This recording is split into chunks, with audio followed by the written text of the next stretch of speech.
Hello students, how are you all? I hope you all are fine. आज हम electricity का बहुत important part करने जा रहे हैं। आई होप आप सबने पार्ट 1 और पार्ट 2 अच्छे से देख लिया होगा और समझ भी आ गया होगा, क्योंकि सबसे इंपॉर्टेंट पार्ट अब हम शुरू करेंगे, दैट इज पार्ट नंबर 3। इसमें हम क्या क्या करने वाले एक बार जरा चेक करते हैं। आज हम वेरिएबल रेजिस्टेंस के बारे में बात करेंगे कि क्या होता है, रियोस्टेट कहते हैं इसको, किन फैक्टर पे रेजिस्टेंस डिपेंड करता है और रेजिस्टिविटी क्या होती है। इन टेक्स्ट क्वेश्चन आप करेंगे एनसीईआरटी के। तो स्टार्ट करते हैं। पहला टॉपिक, इसका नाम है वेरिएबल रेजिस्टेंस। नाम से कुछ क्लियर हो रहा है? रेजिस्टेंस क्या होता है? जो करंट को अपोज करता है ना, जो आई को क्या करता है, अपोज करता है। और वेरिएबल का मतलब क्या हुआ? वेरिएबल मतलब जो क्या करेगा, वेरी करेगा। वेरी का मतलब क्या करेगा, वो चेंज करेगा। तो नाम क्लियर हो गया। नाम से क्लियर हो गया क्या? एक ऐसा डिवाइस जो करंट को जो चेंज करता है उसको भी क्या करेगा, अपने आप में चेंज होगा। मतलब जनरली हमारा रेजिस्टेंस सेम रहता है ना, पता होगा शायद आपको। हमारा जो बल्ब है, हमारा जो एसी है, जो ट्यूबलाइट है, इन सबका रेजिस्टेंस फिक्स रहता है, कभी चेंज तो होता नहीं है। लोड मतलब अगर हम एग्जांपल लेके आज आप बल्ब का ले रहे हो कि इसका लोड कल एसी जितना हो गया, ऐसा तो कभी होगा नहीं। Resistance is a fix quantity. But फिर भी मार्केट में एक ऐसा डिवाइस है जो इस रेजिस्टेंस तक को बदल देता है। Just imagine. तो इसको हम कहते हैं रियोस्टेट। इसका नाम है रियोस्टेट। ठीक है। और हमें इतना तो बताइए, अगर वो आर को ज्यादा कर देगा, क्योंकि ओम्स लॉ कहता है ना, तो करंट ऑटोमेटिकली कम हो जाएगा। और आर अगर कम कर देगा तो करंट ऑटोमेटिकली ज्यादा हो जाएगा। तो एक बार डेफिनेशन देखिए। डेफिनेशन क्या होती है? एक ऐसा device use to regulate current, जो क्या करेगा, use to regulate current without changing the voltage source, without changing the voltage source. और क्योंकि हमारी वोल्टेज सोर्स तो बदलेगा नहीं वो, क्योंकि वोल्टेज सोर्स हम सबके घरों में क्या रहती है, फिक्स रहती है। शायद आपको मैंने बताई भी थी, अगर आपको याद हो। हम सबके घरों में जो पुश होता है वो कितना रहता है? It is 220 volt. हम सबके घरों में पोटेंशियल डिफरेंस सेम रहती है, कितना? 220 वोल्ट। तो एक ऐसा डिवाइस जो करंट को बदल देगा बिना वोल्टेज सोर्स बदले, it is called variable resistance. अब कैसे बदलेगा? रेजिस्टेंस को ज्यादा करेगा तो करंट कम हो जाएगा, रेजिस्टेंस को कम करेगा तो करंट ज्यादा हो जाएगा। एक बार जरा देखते हैं। और इसका सिंबल क्या होता है? सिंबल इसका जिगजैग लाइन के बीच में एरो बना दो, ये सिंबल है इसका। या फिर आप जिगजैग लाइन के बीच में ऐसे एरो बना दो, ये इसका सिंबल है। और ये सीबीएसई बोर्ड में आ रखा है क्वेश्चन, कई बार एग्जाम में आ रहा है ये। ठीक है, ये देखो, look, a component use to regulate current without changing the voltage source. एक ऐसा कंपोनेंट जो करंट को बदल देगा बिना क्या बदले, विदाउट वोल्टेज सोर्स बदले, it is called variable resistance. Electric circuit में एक डिवाइस जिसका नाम है रियोस्टेट यूज होता है। अब ये देखो, रियोस्टेट आपके सामने, आप लैब में लेके जाओगे, टीचर आपको यही दिखाने वाली है। यहाँ लेके जाओगे तो मान लो आर ज्यादा हो जाएगी, और यहाँ लेके जाओगे तो मान लो आर कम हो जाएगी। अगर आर ज्यादा हो जाएगी तो ऑटोमेटिकली हमारा करंट कम हो जाएगा, और अगर आर कम हो जाएगी तो ऑटोमेटिकली क्या होगा, हमारा करंट ज्यादा हो जाएगा। बस इसको हमने नॉब को यहाँ से वहां घुमाना है कुछ इस तरह से। ये देखो, इस नॉब को राइट पे ले गया, अब इस नॉब को लेफ्ट पे ले गया। अब फिर से राइट पे लेके जाएगा तो क्या होगा, धीरे धीरे देखना, इसमें करंट आना शुरू हो जाएगा, है ना। मतलब एक तरफ क्या हो रहा है, आर ज्यादा हो रहा है, आर ज्यादा हो रहा है तो करंट क्या हो रहा है, कम हो रहा है। और एक तरफ आर कम हो रहा है तो करंट ज्यादा हो रहा है। तो ये हम किस लिए काम आता है? ये आता है आपको ओम्स लॉ को ड्राइव करने के लिए। इसे हम ओम्स लॉ ड्राइव कर सकते हैं। आपको स्कूल में करवा के भी दिखाएंगे बच्चों को, है ना, जिनके स्कूल में एक्सपेरिमेंट्स होते हैं। ठीक है। अब क्या है differentiate between conductor and insulator? Conductor क्या होता है और इंसुलेटर क्या होता है? कंडक्टर जो करंट को पास होने देता है, कंडक्टर जो करंट को पास होने देता है, it is called conductor. Insulator जो करंट को पास होने नहीं देता। अगर मैं रेजिस्टेंस की बात करूं तो ऑब्वियसली कंडक्टर का रेजिस्टेंस कम होगा, क्योंकि करंट को पास होने देगा, और इसका रेजिस्टेंस ज्यादा होगा। ठीक है। एग्जाम्पल लिख सकते हो आप। इनका एग्जाम्पल हो गया आयरन, इसका एग्जाम्पल हो गया वुड, ग्लास एंड ऑल। ठीक है। ये देखो, ये आपके 5 कंडक्टर दिखा रखे हैं इसमें, और 5 इंसुलेटर दिखा रखे हैं। तो दो substance through which electricity can flow, they are called conductor. And दो substance through which electricity can not flow, they are called insulator. इसका रेजिस्टेंस लो होता है और इसका रेजिस्टेंस हाई होता है। एग्जाम्पल हो गया silver copper, silver gold, copper steel, sea water, rubber glass oil diamond dry wood, ये सारे क्या है, इंसुलेटर है। अच्छा, किन फैक्टर पे डिपेंड करता है? This is the most most important question, board में कई बार आया हुआ है। किन फैक्टर पे रेजिस्टेंस डिपेंड करता है? तो सबसे पहली बात, रेजिस्टेंस डिपेंड करता है लेंथ पे। अगर लेंथ ज्यादा होगी, और डायरेक्टली प्रोपोर्शनल होता है, तो एरिया रेजिस्टेंस भी ज्यादा होगा। मतलब हम मान लो हम दो वायर ले लेते हैं, 1 मीटर की और एक 2 मीटर की। मैं आपसे पूछूं ज्यादा रेजिस्टेंस किसका होगा, तो इसकी लेंथ कम है, इसकी लेंथ ज्यादा है। लेंथ ज्यादा मतलब रेजिस्टेंस भी ज्यादा, लेंथ कम मतलब रेजिस्टेंस भी कम। और रेजिस्टेंस कम तो करंट ऑटोमेटिकली ज्यादा, और इसमें करंट ऑटोमेटिकली कम। ठीक है।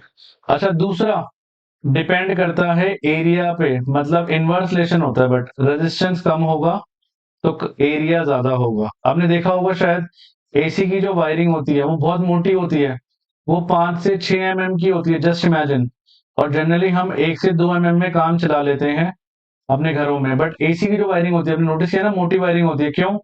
क्योंकि उसमें करंट ज्यादा जाना होता है। और हमें पता है कि अगर एरिया को मैं ज्यादा रखूंगा तो क्या होगा, रेजिस्टेंस आपका कम होगा। रेजिस्टेंस कम होगा तो करंट ऑटोमेटिकली क्या होगा, ज्यादा होगा। एरिया को अगर मैं कम रखूंगा तो रेजिस्टेंस क्या होगा, रेजिस्टेंस आपका ज्यादा होगा, और करंट ऑटोमेटिकली क्या होगा, करंट आपका कम होने वाला है। इस तरह से ही करता है। तो दो चीजें मैंने बता दी आपको। एक मैंने बताया किस पे डिपेंड करता है, वो लेंथ पे डिपेंड करता है। दूसरा मैंने बताया किस पे डिपेंड करता है, वो एरिया पे डिपेंड करता है। तीसरा, नंबर 3, वो डिपेंड करता है आपका टेम्परेचर पे। किस पे? टेम्परेचर पे। टेम्परेचर बढ़ेगा तो रेजिस्टेंस बढ़ेगा। और चौथा, nature of material. Nature of material मतलब वो चीज किस चीज की बनी हुई है, वो कॉपर की बनी है, एल्यूमिनियम की है, आयरन की है, तार किस चीज की बनी हुई है, इन चार चीजों पर रेजिस्टेंस डिपेंड करता है। एक बार जरा देखते हैं, इसकी छोटी सी डेरिवेशन है, मैं डेरिवेशन बताता हूँ आपको। क्या? R is directly proportional to L और R is inversely proportional to area, है ना। हम इसको कंबाइन कर दें। कंबाइन अगर मैं करूं तो L ऊपर है तो L ऊपर आएगा, A नीचे है तो A नीचे आएगा। अच्छा, जब भी प्रोपोर्शनलिटी का साइन हटाएंगे तो हमें एक कांस्टेंट मिलेगा। बच्चे पूछते हैं क्यों मिलेगा, पहले जरा देख लो। मान लो दो दोस्त हैं, इसकी जेब में है ना 2 = 1 पैसा है। क्या आपको पता है कितना पैसा है? नहीं बताना। 2 = 1 है बस। मतलब 200 रुपए और 100 रुपए हो सकते हैं, 2000 रुपए और 1000 रुपए हो सकते हैं, 2 लाख 1 लाख कुछ भी हो सकता है। तो resistance inversely proportional to area. तो अगर हम प्रोपोर्शनलिटी का साइन हटाते हैं तो इसलिए हम हमेशा एक कांस्टेंट लगाते हैं। ये आपको कांस्टेंट दिख रहा होगा, मैंने स्मॉल p बनाया है। इस सिंबल का नाम है रो और मेरा नाम है ROH, रोहित, है ना। मेरे नाम से सिंबल बना दिया, देख लो। हो सकता है पुराने जन्म में मैंने डिस्कवर कर दिया हो, शायद, कुछ आइडिया नहीं, मुझे याद तो नहीं है ऐसे। एनीवेज, इसका नाम होता है resistivity. It is called resistivity. Resistance का छोटा भाई, रेजिस्टेंस का ही कजन है, एक तरह से कह सकते हो आप। रेजिस्टिविटी होती क्या है? It is material ability to oppose the current. कितना वो अपोज कर पा रहा है, टू अपोज करंट। और इसकी एसआई यूनिट होती है ohm metre. Its SI unit is ohm metre. Ohm metre होती है, बनाते ऐसे हैं। ठीक है। तो डेरिवेशन एग्जाम में आती है, ये देखो। पहले मैंने बताया लेंथ, एरिया क्रॉस सेक्शन, तीसरा नेचर ऑफ मटेरियल और चौथा टेम्परेचर। पहला लेंथ होता है, ये डेरिवेशन हमने कर ली। अब देखो आपके सामने दो तारे दिख रही है आपको ऊपर, ये ए वायर मान लो, ये बी वायर मान लो। इसकी लेंथ कम है, इसकी लेंथ ज्यादा है। लेंथ कम मतलब रेजिस्टेंस कम, रेजिस्टेंस कम मतलब करंट ज्यादा। लेंथ ज्यादा मतलब रेजिस्टेंस ज्यादा मतलब करंट कम। अब ये दो वायर मान लो ये 1 mm की है और ये 5 mm की है। देखो मोटी वायर है ना। अब इसका एरिया कम और इसका एरिया ज्यादा। एरिया ज्यादा मतलब रेजिस्टेंस कम, और एरिया कम मतलब रेजिस्टेंस ज्यादा। रेजिस्टेंस ज्यादा मतलब इसमें करंट कम जाएगा और इसमें करंट ज्यादा जाएगा। ऐसे हम आंसर निकाल सकते हैं आसानी से। तीसरा, नेचर ऑफ मटेरियल, की भाई वो तार है किसकी बनी है, कॉपर की बनी है, एल्यूमिनियम की बनी है, बनी किस चीज की है। कॉपर की तार ये रही, एल्यूमिनियम की तार ये रही आपके सामने। ठीक है। तो चार चीजों पर डिपेंड करता है, याद रखेंगे हम। क्या? Length, area of cross section, nature of material और टेम्परेचर। इन चारों पे डिपेंड करता है क्या, रेजिस्टेंस आपका। ये बोर्ड में आ रखा है क्वेश्चन। कह रहा है रेजिस्टिविटी। रेजिस्टिविटी क्या होती है? Resistivity is material ability. क्या? Material ability. Material ability to oppose the current. To oppose the current. अब आप बोलोगे सर यही तो चीज होती थी जो रेजिस्टेंस होता था। नहीं, रेजिस्टेंस होता था property of a conductor. Resistance is property of a conductor to resist the flow of charges. तो दोनों में डिफरेंस है, दोनों को सेम मत समझना। ठीक है। पहला पॉइंट, अगर मैं आगे देखें, इसकी यूनिट होती थी रेजिस्टेंस की ओम, और इसकी होती है ओम मीटर। अच्छा, ये डिपेंड करता है किस पे, लेंथ पे, एरिया ऑफ क्रॉस सेक्शन पे, नेचर ऑफ मटेरियल पे और टेम्परेचर पे। अच्छा, ये डिपेंड करता है किस पे, ये सिर्फ नेचर ऑफ मटेरियल पे डिपेंड करता है और टेम्परेचर पे डिपेंड करता है। दैट्स इट, ये डिफरेंस हो गया इनके बीच में। ठीक है, तो ये आ गया डिफरेंस। रेजिस्टिविटी सिर्फ नेचर पे डिपेंड करती है और टेम्परेचर पे डिपेंड करती है। अच्छा, अगर आपको इसकी एसआई यूनिट पूछ ले और आपको डिराइव करने के लिए तो वो भी हम कर सकते हैं। फॉर्मूला क्या होता है, R is equal to rho L upon A, cross multiply करें, ए ऊपर आ गया तो ये हो गया R into A upon L is equal to rho, तो ये आ गया rho is equal to R, क्या होती है, आर की होती है ओम, एरिया पता है मीटर स्क्वायर, लेंथ क्या है मीटर, कट गया तो क्या आ गया, इट इज ओम मीटर। तो एसआई यूनिट क्या होती है रेजिस्टिविटी की, it is ohm metre is the answer, ohm metre होती है।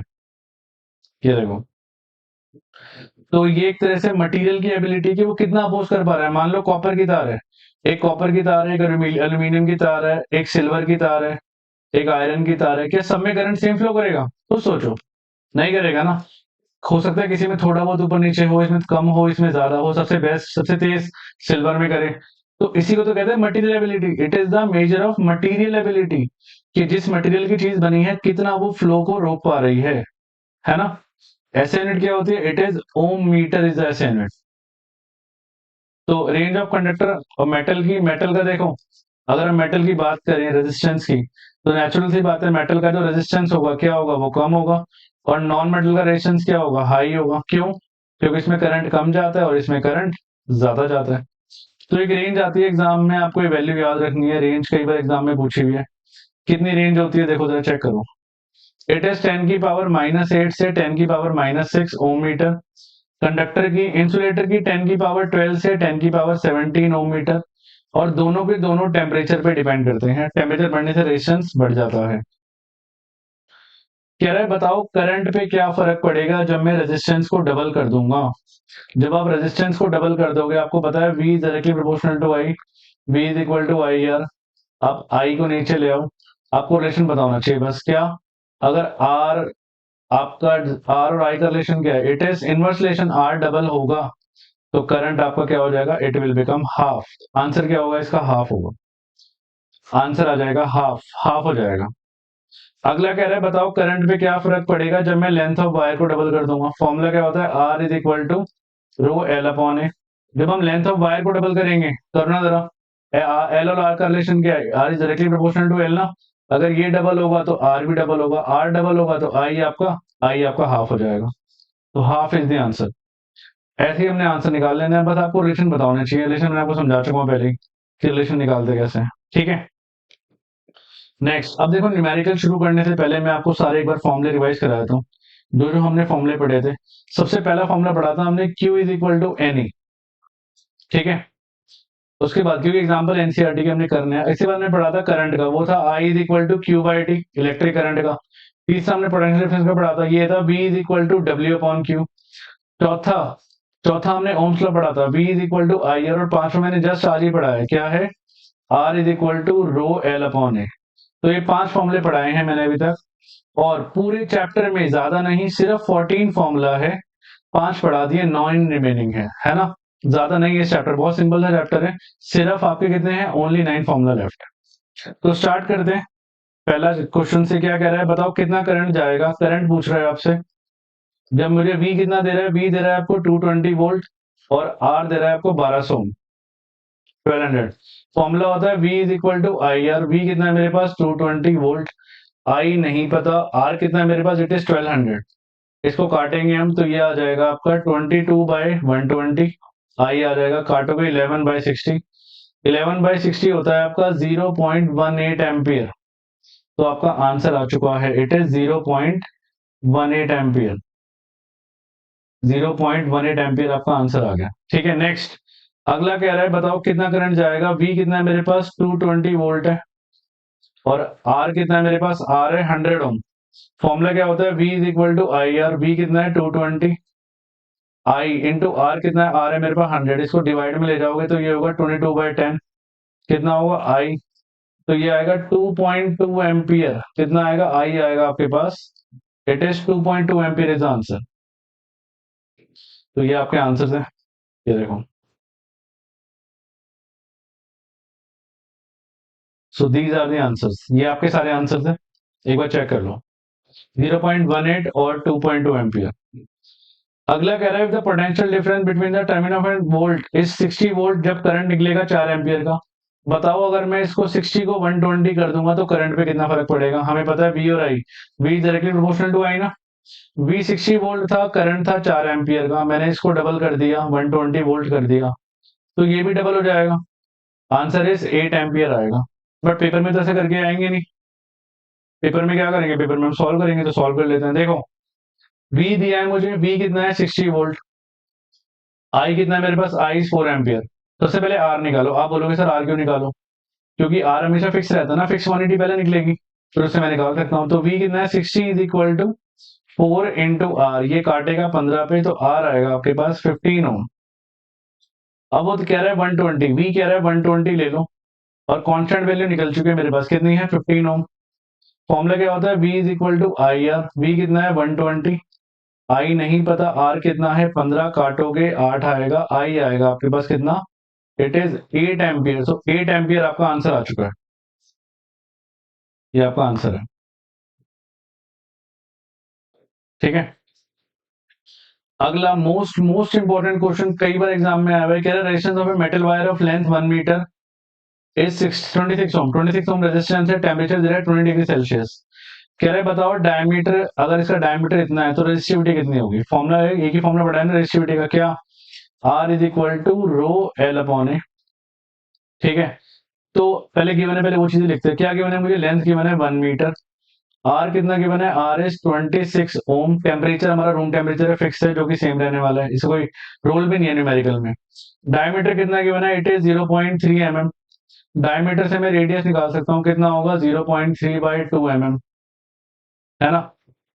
तो अच्छा एक बार चेक कर लो कि सब चीज अपनी ऐसे यूनिट में है। ये मीटर है, सही है, ओम है, सही है, बट ये मिलीमीटर है, इसको कन्वर्ट करना पड़ेगा मीटर में। कैसे करेंगे, ये होगा 0.3/2 इंटू 1000।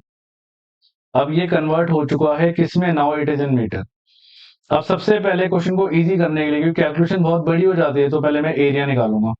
देखो किसी भी तार में से अगर करंट जाता है तो एरिया कितना होगा, it is pi R square होगा। एरिया निकालो पहले, एरिया होगा पाई आर स्क्वायर, निकालना जरा। तो ये होगा 22/7। आर कितना है मेरे पास, it is 0.3/2 into 1000 into 0.3/2 into 1000। ये डेसिमल हटाओ, ये डेसिमल हटाओ, 2 जीरो लगा दो यहाँ पे।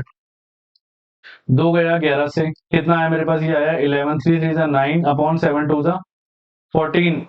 10 की पावर कितना आया, 3 और 5, इट इज 3 और 5 8 आ गया। तो ये एरिया आ चुका है मेरे पास। अब मैंने फॉर्मूला पुट करना है बस। फॉर्मूला क्या था मेरे पास, फॉर्मूला था R is equal to rho L upon A. एक बार जरा इसको इरेज कर लेते हैं।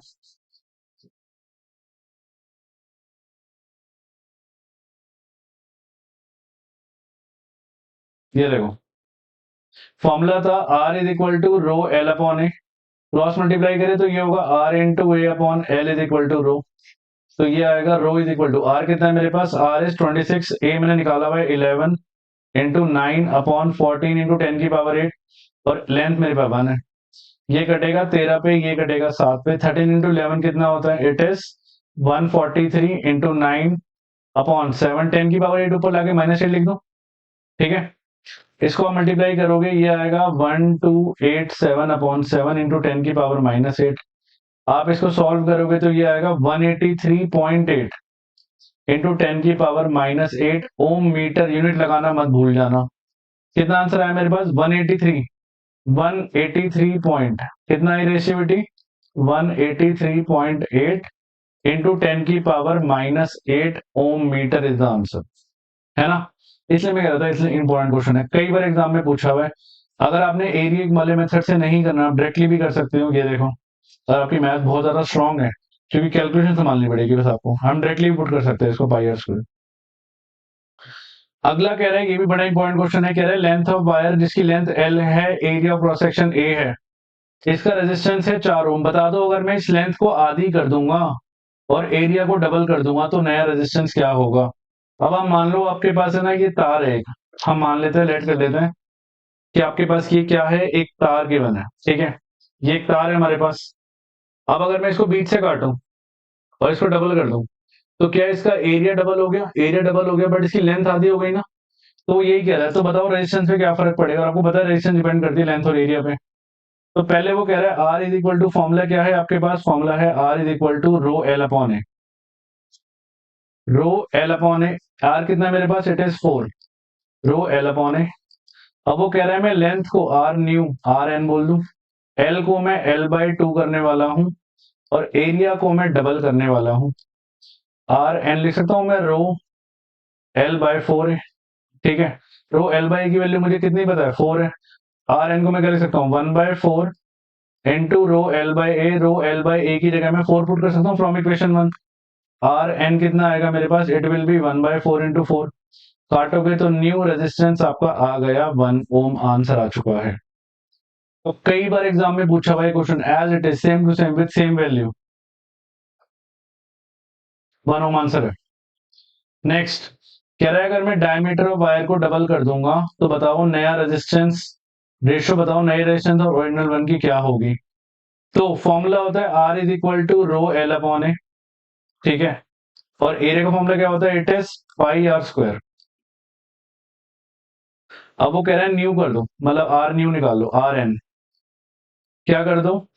डायमीटर को डबल कर दो। अब एक बात बताओ, ये तार है, अगर मैं इसके डायमीटर को डबल करूंगा तो रेडियस भी डबल ही होगा, तो रेडियस को डबल कर दो, तो ये होगा 2r का स्क्वायर, ठीक है। तो ये होगा R N is equal to rho L by pi into 4r का स्क्वायर। इसको बाहर निकाल लूं तो ये होगा 1/4 into rho L by pi R square. अच्छा, rho L by pi R square की जगह क्या मैं आर लिख सकता हूँ फ्रॉम इक्वेशन 1?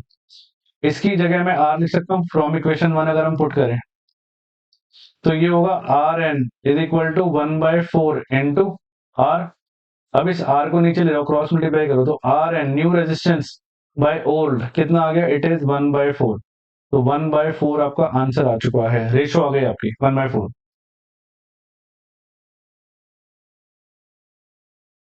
ठीक है। अगला कह रहा है बताओ थिक वायर या थिन वायर ज्यादा करंट किससे जाएगा? तो तुम वैसे ही बता सकते हैं, मोटी वायर ऑब्वियसली एसी वाली जो वायरिंग होती है मोटी होती है, तो थिक से जाएगा ज्यादा करंट। क्यों? अगर आपसे पूछे वाई, वाई पूछ रहे हैं, क्योंकि R is inversely proportional to area.